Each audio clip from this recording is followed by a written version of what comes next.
ராணி நேர்களுக்கு வணக்கம். இன்றைக்கு நம்ம நிகழ்ச்சியில் இணைஞ்சிருக்காங்க பிரம்மஸ்ரீ ராம்ஜி பரமஹம்சர் அவர்கள். 2024 பிறந்துருச்சு. எல்லாருக்குமே இருக்க எதிர்பார்ப்பு, இந்த வருடம் எப்படி இருக்கும்? போன வருடம் செம்ம அடியா இருந்தது எங்களுக்கு அப்படிலாம் நினைக்கிறவங்க, இந்த வருஷமாவது கொஞ்சம் ரிலீஃபா இருக்குமா? ஜென்ரலான ப்ரெடிக்ஷன்ஸ் வேணும் சார் எங்களுக்கு. அதாவது தமிழ்நாட்டில் எப்படி இருக்கும், இந்திய அளவில் எப்படி இருக்கும், அரசியலில் புதிய கட்சிகள் வருவாங்களா, 2019 எண்டில் வந்த கொரோனா இன்னும் எண்டு கார்டே போடாமல் போயிட்டே இருக்கு, அது எப்படி இருக்கும், தலைவர்கள்லாம் எப்படி இருப்பாங்க, புதிய தலைவர்கள் உருவாவாங்களா, சினிமா துறை எப்படி இருக்கும், இந்த மாதிரி தகவல்கள் சொல்லுங்க. ராணி நேயர்களுக்கு என் வணக்கங்கள். நான் உங்கள் ராம்ஜி. 2024 பொது பலன்கள். அது என்ன பொது பலன், ஸ்பெசிஃபிக் பலன் எல்லாம் ஒன்று தான், பலன் அவ்வளோதான். 2024 எப்படி இருக்கும் என்றால், ராசியில் பார்த்தீங்கன்னா இப்போ காலபுருஷ தத்துவத்தின்படி மேஷத்தில் குரு இருக்கார். அதே மாதிரி கும்பத்தில் சனி ஆட்சி பெற்று அமர்ந்திருக்கிறார். யார் ரொம்ப பலசாலின்னு பார்த்தா சனி ஆட்சி பெற்று அமர்ந்திருக்கிறார். அதனால பார்த்தீங்கன்னா நாட்டில் நீதி, நியாயம், நேர்மை எல்லாம் தலை தூக்கி இருக்கும். உச்சநீதிமன்ற நீதிபதி தான் நாட்டை ஆளுகிறார் என்பது உண்மை என்பதை எப்பயுமே இந்தியாவில் அப்படிதான் என்பது இப்போ டபுள் டோஸ், ட்ரிபிள் டோஸ், ஒரு 4th டோஸ் அது மாதிரி அந்த அளவுக்கு ஆழமாக அழுத்தமாக மக்கள் மனதில் பதியப்படும். சிறு தவறுக்கும் தண்டனை உடனடியாக கொடுக்கப்படும். ஏன்னா சனி நீதிமான் என்று அறியப்படுகிறார் சனி. ஸோ சனி கொடுத்தால் எவர் தடுப்பார் அப்படிவாங்க. சனி கொடுத்தா தடுக்க ஆளே கிடையாது. சனி அவ்வளோ பெரிய ஆள். ஸோ இப்போ சனி என்னன்னா ஆட்சி பெற்று அமர்ந்திருப்பதால் நாட்டில் என்ன புரட்சிகரமான அரசியல்லாம் வரும். புரட்சிகரமான அரசியல்னா என்னன்னா, மதம் ஜாதி வச்சு பண்ணுறது பேர் புரட்சிகரமான அரசியல் கிடையாது. புரட்சிகரமான அரசியல்னா என்னன்னா, ஒரு சிந்தனை, தத்துவம் அடிப்படையிலான அரசியல் தான் ஜெயிக்கும். மாநில அரசியலில் பார்த்தீங்கன்னா டிஎம்கே இந்த எம்பி எலெக்ஷனில் 35+ வாங்கும். 35+, 35+ சீட் கம்பல்சரி வாங்கும். அப்போ அதிமுக தெரில.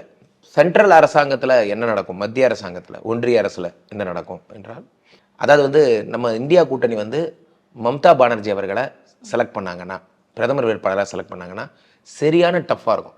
யாருக்கு? மோடிஜி அவர்களுக்கும் மம்தா பானர்ஜி அவர்களுக்கும் டஃப்பாக இருக்கும். ஒருவேளை இந்தியா கூட்டணியில் ராகுலை முன்னிறுத்திட்டாங்கன்னா, இந்தியா கூட்டணியில் யாரை முன்னிறுத்தினாலும் 0 தான். மோடி தான் ஜெயிப்பார். 99.99 ஜெயிப்பார். அவருக்கு சரியான கட்டாரி யார், எப்படி அவரை சரி பண்ணணும் அப்படின்னா, அதற்கு இவங்க தான் சரியாக இருக்கும். மம்தா பானர்ஜி தான் சரியாக இருக்கும். மற்றபடி யார் வந்தாலும் மோடிஜி அவர்கள் தான் ஜெயிப்பார். இதில் மாற்று கருத்தே கிடையாது. அவர் தான் 3ஆம் முறை மோடி தான் நிச்சயம். ஆனால் இவர்கள் மம்தா பானர்ஜி நிறுத்தினால் மம்தா பானர்ஜி ஜெயிப்பார். வாய்ப்பு இருக்கு. 99.99%. புதிய கட்சிகள் உருவாவாங்களா இந்த வருஷம்? நிச்சயம் உருவாகும். புரட்சி சம்பந்தப்பட்ட கட்சிகள் உருவாகும். புரட்சியை ஒரு அடிப்படை எரிபொருளாக கொண்ட கட்சிகள் உருவாகும். கம்யூனிசம் அதிகமாகும். வர்க்கத்துவம் அது பெருகும். அது குறித்த சிந்தனைகள் விரிவாகும். பொருளாதார மேம்பாடு, பொது உடைமை சிந்தனை எல்லாம் அதிகமாகும். இதெல்லாம் அதிகமாகும். மக்கள் நீதி மையம் எனும் ஒரு கட்சி, அது எங்கே இருக்குன்னு தெரில. Maybe I don't know. அவர் டார்ச்செல்லாம் அடிச்சுட்டு ஒருத்தர் வந்தார்.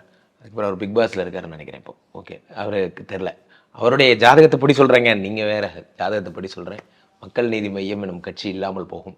அது எங்கே இருக்குன்னே தெரியல. ஏற்கனவே அது எங்கே இருக்குன்னு தெரியல. ஓகே, அடுத்ததாக பார்த்தீங்கன்னா அதிமுக. சரி, அது ஓபிஎஸ், இபிஎஸ், சசிகலா அவர்கள், டிடி அவர்கள் இணைந்தால் அதிமுகவின் எதிர்காலம் உண்டு. அடுத்ததாக பிஜேபியினுடைய வளர்ச்சி அபாரமாக இருக்கு. தேமுதிக விட்ட இடத்தை நிரப்பிடுச்சுன்னு தான் சொல்லணும். அவருடைய ஆன்மா, இப்போ தான் நான் சொல்லியிருந்தேன், அவருடைய ஆன்மா வழிநடத்தி செல்லும். 3வது பெரிய கட்சியாக வர வாய்ப்பு இருக்குது. 2வது பெரிய கட்சியாக நாம் தமிழர் வரும். முதல் கட்சியாக டிஎம்கே எப்பொழுதும் அசையாமல் இருக்கும். டிஎம்கேவை இவர்களால் யாராலும் ஒன்றும் செய்ய முடியாது. எம்கே ஸ்டாலின் அவர்கள் ஜாதகம் அத்தனை வலிமையாக இருக்கு. விஜய் புதிய கட்சி வெளிப்படையா தொடங்குவாரா? இப்ப விஜய் மக்கள் கண்டிப்பா தொடங்கிட்டாரே. நான் தான் சொல்லியிருந்தேன் 2021 விஜய் அவர்கள் புதிய கட்சி தொடங்குவாருன்னு சொல்லியிருந்தேன். அதே மாதிரி தொடங்கிட்டாரு. அவர் அனௌன்ஸே பண்ணிட்டாரு. அவ்வளவுதான். இதுமே அவருடைய கொள்கைகளை, மிஷனை சொல்லணும். பூத் கமிட்டிலேருந்து ஆளை போடணும். ஒன்றிய நிர்வாகி, அந்த நிர்வாகி, இந்த நிர்வாகி எல்லாத்தையும் ஆள் போடணும். அவ்வளவுதான். விஜய் மக்கள் இயக்கம் இப்ப பணியாற்றிட்டு இருக்காங்க. விஜய் அவர்களுடைய ஜாதகம் எப்படி இருக்கு? அரசியல்ல ஜெயிப்பாரா? சூப்பரா ஜெயிப்பார். நான் தான் ஏற்கனவே சொல்லிட்டேன். நான் சொல்லி 3 வருஷம் ஆகுது. 2021 சொல்லிட்டேன், இவர் அரசியல்ல நிச்சயம் ஜெயிப்பார். ஆனால் இவர் நீங்க சொல்ற மாதிரி முதலமைச்சர் ஆகக்கூடிய யோகம்லாம் அவருக்கு கிடையாது. ஏன்னா he need to work for more. நீங்க சும்மா ஜாதகம்னு அடிச்சு விடலாம். பட் ஆனால் உண்மையிலே ஒர்க் ஃபார் மோர். அவருக்கு 2031 தேர்தலில் அவருக்கு வாய்ப்புகள் உண்டு. 6 ஆண்டுகள், அதாவது அடுத்த தேர்தலில் வாய்ப்புகள் இருக்கு. டஃப் கொடுப்பார். ஓகேங்க சார். அரசியல் இந்த தகவல்லாம் சொல்லிட்டீங்க. அடுத்தது இயற்கை சீற்றங்கள். இப்பதான் அந்த மழை வெள்ளத்துல இருந்து மீண்டு வந்திருக்கோம். இந்த 2024 எப்படி இருக்கும்?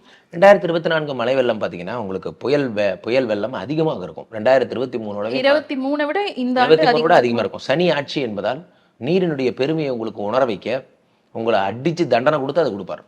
நீரினுடைய பெருமை உங்களுக்கு புரியணுங்கிறதுக்காக. ஸோ அதனால் 2024 டஃபஸ்ட் இயராக இருக்கும். உங்களுக்கு வந்து மர்ம காய்ச்சல் ஒன்று வரும். அதனால் கை கால் மூட்டு எல்லாமே ஜாயின்ட்ஸ்லாம் ப்ராப்ளம் வரும். அதே மாதிரி வந்து 2024 உங்களுக்கு வேறு என்ன ஏற்படும்னு பார்த்தீங்கன்னா, உங்களுக்கு இது கனடா, ஒன்டேரியோ போன்ற குளிர் பிரதேசங்கள் அங்கெல்லாம் வந்து கடும் நிலநடுக்கம் போன்றவையும் கடும் வெள்ள இது ஏற்படும். தமிழ்நாட்டை பொறுத்த வரைக்கும் உங்களுக்கு வெள்ளம் அப்படிங்கிறதுல விட நிலநடுக்கம், நிலச்சரிவு, இப்போ உத்தரகாண்ட் மாநிலமாகட்டும், நார்த் இந்தியாவில், அதே மாதிரி தமிழ்நாட்டில் ஊட்டி, குன்னூர், நீலகிரி போன்ற பகுதியெல்லாம் மண் சரிவாகட்டும், அதனால் விபத்து, மண் சரிவு போன்றவெல்லாம் பெருமளவு பாதிக்கப்படும். இந்த மழை வெள்ளம் அது ஆஸ் யூஷுவல் அந்த வடகிழக்கு பருவம் அதை நம்ம வந்து அப்டேட் ஆயிடுவோம். இந்த வருஷம் வந்து மழைநீர் வடிகாலுக்கெல்லாம் பயங்கர அப்டேட்டடாக இருப்போம். எளிமையா எதிர்கொண்டுடலாம். எளிமையாக அடுத்த மழைலாம் பார்த்தீங்கன்னா என்ன சொல்றதுன்னு தெரியாது இவர்களுக்கு. மருத்துவம், சுகாதாரம் எப்படி சார் இருக்கும்? இப்ப கொரோனா நோய் வந்து இன்னும் அழியாமல் இருக்க காரணமே இந்த ராகு வந்து அந்த 4 கேந்திர பலம் பெற்று இருந்தாலே ப்ராப்ளமே அதான். மீனத்திலேயோ, தனுசுலேயோ, கன்னிலேயோ, இதில் இருந்தாலே, மிதுனத்திலேயோ இருந்தாலே இந்த நுண்ணலைகளால் வரக்கூடிய பிரச்சனைகள் அதிகமாக இருக்கும். நுண்கிருமிகளால் வரக்கூடிய பிரச்சனைகள், மீனத்தில் இருக்கிற ராகுனால நுண்கிருமிகள் அதிகமாக இருக்கும். அதில் வந்து பெரும்பாலும் பார்த்திங்கன்னா என்னன்னே தெரியாத மர்ம காய்ச்சல், அது பன்றி காய்ச்சல் மாதிரி மர்ம காய்ச்சல் அதிகமாக பரவும். அதனால் மூட்டுகள், ஜவ்வு, சதை, சவ்வு, அதெல்லாம் உயிரிழப்புகள் ரொம்ப குறைவாக தான் இருக்கும். உயிரிழப்புகள் ஏற்படுறதுக்கு வாய்ப்புகள் கம்மி. ஆனால் மர்ம காய்ச்சல் அதிகமாக இருக்கும். வந்தால் ஒரு 15-20 நாள் ஏன்னே தெரியாமல் உடல்லாம் வீங்கி போகிறது, கால் வீங்கி போகிறது, வலிக்கிறது, இதெல்லாம் ஏற்படும். இந்தியா முழுக்கமே.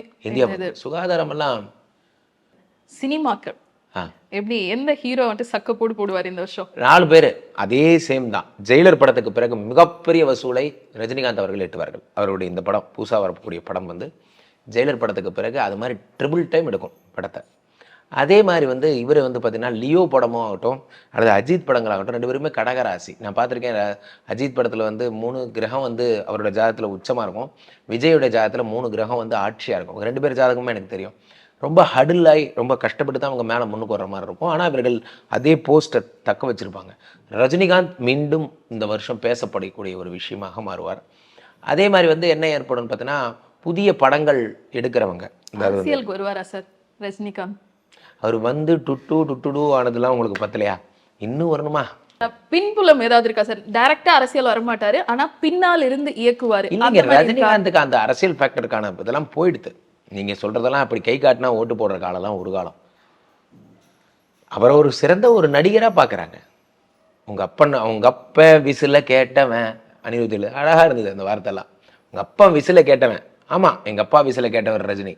எங்கள் தாத்தா காலத்திலே வந்துட்டார். ஓகே, இப்போ அவர் ஒரு தாத்தா, 75 வயசு 80 வயசு ஆகுது. இவர் இதுக்கு மேலே வந்து அரசியல் தலைவர் ஆகணும் அப்படிங்கிறது மக்கள் அந்த டைமென்ஷனில் அவரை பார்க்கல. புரட்சிகரமாக இவர் ஒன்று பேசினார், சிஸ்டம் சரியில்லைன்னு ஒரு தடவை பேசியிருந்தார். அப்புறமா இப்படியே சண்டை போட்டால் தமிழ்நாடு சுடுகாடாயிருன்னு சொல்லியிருந்தார். இது 2 டைலாகை தவிர பெருசாக அவர் எதுவும் எதிர்த்த மாதிரியே அதெல்லாம் ஒன்றும் தெரில. அவர் அதனால் திரும்ப அவர் வந்தால் மக்கள் ஏற்றுக்க மாட்டாங்க. அரசியலுக்கு நோய் அது அந்த மோகம் முடிஞ்சு போச்சு. அந்த பீரியட் ஒரு கட்டத்தில் ஒரு பீரியட் இருந்தது. மூப்பனார் காலத்தில் 1996 சம்திங் மூப்பனார் காலத்தில் இவர் சொல்லி மூப்பனார் ஜெயிச்சார். ஸோ ரஜினி வந்துட்டு சக்க போடுவார். வேற ஹீரோக்கள் கமல்னுடைய படம்லாம் சார்? கமல் படம்னு பார்த்தா கமல்ஹாசன் சூப்பருங்க. இந்த டார்ச் லைட் மேட்ரு, அந்த பாரதியார் குல்லா போட்டு அந்த டிபி வைக்கிறது, ஃபேஸ்புக்கெல்லாம் பார்த்துருக்கேன். பாரதியார் போட்டு எல்லாம் பேசுவார். ஏன் அடுத்தவனை குழப்பிட்டீங்க? ஒரு 4 வருஷம் முன்னாடி ஒரு டார்ச் லைட் தூக்கிட்டு வந்து நான் தான் லைட் அடிக்க போகிறேன், இருட்டாக இருக்கிற இடத்துலலாம் இந்த லைட்டு தான் வரப்போகுது, ஏன்றேன் தெரில, எனக்கு தெரியாது, நான் ஒரு ஜோதிடர் அவ்வளோதான். பட் ஏன் குழப்பி விட்றீங்க அடுத்தவனை? அதில் ஒரு குழப்பி விடுற மாதிரியே பேசுறது. தக்காருக்கு தக்கார் என்பது திக்காருக்கு திக்கார் என்பது திக்கா இருக்கும் குளுக்கோஸ் அப்படின்னு ஏதாவது இருக்காமோ எவனுக்குமே புரியாத மாதிரி ஏதோ ஒன்று சொல்கிறது.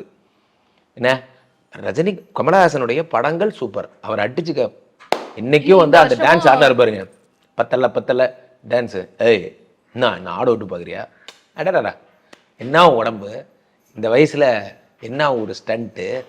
சத்தியமாக சொல்கிறேன், 75 வயசில் ரஜினிகாந்த் வந்து ஜெயிலர் படம் இத்தனை வயசில் எடுத்தாருன்னா சத்தியமாக நம்மளால முடியாது. That is why super star. அவரை நம்ம வணக்கம் வைக்கணும். கமலஹாசனும் சரி, இவ்வளோ பெரிய விஷயம், உடம்பு அப்படி பார்த்துக்கிறாங்க. அப்படியே போயிட வேண்டியதானே, எதுக்கு அடுத்து கொலை போடுறீங்க, அரசியலுக்கு வரேன் ஆட்டுக்குட்டிக்கு வரேன்னு. ஸோ அதனால் கமலஹாசன் படங்கள் நிச்சயம் வெற்றி பெறும். இந்த வருடம் ரஜினிகாந்துக்கு அடுத்த வெற்றியாகத்தான் அது இருக்குமே தவிர பெரிய வெற்றி. ரஜினிகாந்த் தான் ஃபர்ஸ்ட்.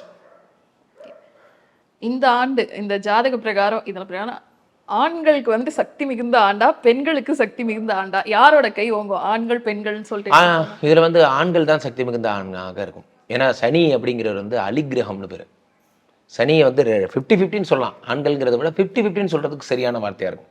சனி ஆட்சி என்பதால் இந்த வருடம் வந்து இந்த வருடமே சரியில்லைங்க. முதல்ல இந்த வருடத்தை இவ்வளோ எக்ஸ்பெக்டேஷன்லாம் வைக்காதீங்க. இது ஒரு வீணாக போன வருடம். நீங்கள் இந்த வருடத்தின் முகத்தில் காரி உமிழ்ந்து விட்டு நீங்கள் இந்த வருடத்தை தொடங்கலாம். ஏனென்றால் இந்த வருடம் குரோதி வருடம் என்று பெயர், பகை என்று பெயர் இந்த வருடத்தின் பெயர். இந்த வருடத்திலே மாறி பொய்க்கும், திருட்டு பயம் அதிகமாகும், மக்கள் நிம்மதி இல்லாமல் இருப்பார்கள் என்று ஏற்கனவே எழுதியிருக்கிறது. நீங்கள் வந்து பார்த்தீங்கன்னா 2020 பார்த்தீங்கன்னா சார்வரி வருடத்தில் இதே மாதிரி தான், புத்திரரும் மற்றவரும் எல்லாரும் செத்து போவாங்கன்னு சொல்லு அப்படின்னு சொல்லி எழுதியிருந்தது. நீங்கள் எல்லாருமே என்ன சொல்கிறீங்கன்னா, நீங்கள் வந்து என்ன வந்து கொரோனாவுக்கு வந்து நீங்கள் சொல்லவே இல்லையே, இப்போ சொல்ல வந்துட்டீங்களே, இதெல்லாம் நீங்கள் எல்லாம் சொல்கிறீங்க. ஒன்று நல்லா புரிஞ்சிங்க, ஒவ்வொரு ஜோதிடரும் வெண்பா படிக்கிறாங்க. ஏப்ரல் 14ஆம் தேதி அந்த வருடத்துடைய வெண்பா, அதனுடைய எக்ஸ்பிளனேஷனும் கொடுக்குறாங்க. அதை எத்தனை பேர் கேட்குறீங்க? மீடியாவுக்கு தேவை அன்றைக்கி ரன்னிங் கமெண்ட்ரி தான். ஏப்ரல் 14ஆம் தேதி பஞ்சாங்கம் படிக்கிறது தான் ப்ரொசீஜர். அதை படித்தது யாரும் கேட்குறதே இல்லையே. அதில் தெளிவாக போட்டிருக்கு இறந்து போயிடுவாங்கன்னு. அதே மாதிரி இந்த வருடமும் சரி, 2024 குரோதி வருடமும் சரி ரொம்ப மோசமான வருடம் என்று தான் போட்டிருக்கு. அதனால் இந்த வருடத்து மேலே எந்த எக்ஸ்பெக்டேஷனும் வைக்காதீங்க. ஆண்கள் பெண்கள் என அனைவரும் கஷ்டப்பட போகும் வருடம். சாமானிய மக்கள் பொருளாதாரத்திற்காக பாடுபடுவார்கள், திருட்டு பயம் அதிகமாகும். அடுத்தது அதே கேள்விதான், நீங்க சொன்ன பாயிண்ட் தான். பொருளாதாரம் எப்படி சார் இருக்கும்? பொருளாதார நிலைமை இன்னும் டஃப்பாக இருக்கும். சனி இருப்பதால் சிக்கன செலவுகள் அதிகமாகும். சனி இருப்பதால் உங்களுக்கு வந்து பார்த்து தான் நீங்கள் செலவு பண்ணணும். இந்த படாடோபம் ஆட்டம் போடுறவங்க எல்லாரையும் அடக்கி வைப்பார் சனி. கேட்ட கேள்விகள் அனைத்துக்குமே விளக்கமா இப்படிதான் இருக்கும் இப்படிதான் இருக்கணும்னு சொல்லியிருக்கீங்க. ரொம்ப நன்றி சார். நன்றி. நன்றி.